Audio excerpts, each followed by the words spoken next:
June 21 international yoga day. ఈ విషయం మనందరికీ తెలిసిందే. కానీ జూన్ 21 ఎందుకు సెలబ్రేట్ చేసుకుంటారో తెలుసా? యోగిక్ ట్రెడిషన్‌లో శివని మనం బాగా నమ్ముతాం. శివ ఈస్ ద ఆది యోగి కదా!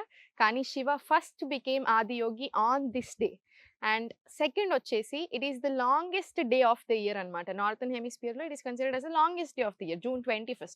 And it symbolises light, vitality and awakening. Also qualities of yoga. So ఈ 2 రీజన్స్. అండ్ ఈ 2 రీజన్స్ వల్ల 21ని యోగా డే లాగా సెలబ్రేట్ చేసుకోవడం జరిగింది. అండ్ ఇంకో విషయం మన పీఎం నరేంద్ర మోడీజీ గారు 2014 యూఎన్ స్పీచ్‌లో ఇంటర్నేషనల్ యోగా డే లాగా చేద్దామని చెప్పగానే డిసెంబర్‌లో with the support of 177 countries so మన 21ని ఇంటర్నేషనల్ యోగా డే లాగా డిక్లేర్ చేశారనమాట. సో తప్పకుండా ఇప్పటివరకి మీరు యోగా ఆల్రెడీ చేస్తున్నారు. ఒకవేళ చెయ్యకపోయినా మీ ఏజ్ ఎంత చిన్నైనా, పెద్దయినా కంపల్సరీ ఆ రోజు మంచి ముహూర్తం అనుకోండి. ఆ రోజుటి నుంచైనా ఎవ్రీడే ఇంకా యోగాని పార్ట్ ఆఫ్ ద లైఫ్ చేసుకుంటారని మనస్ఫూర్తిగా కోరుకుంటున్నాను. ఓం నమః శివాయ.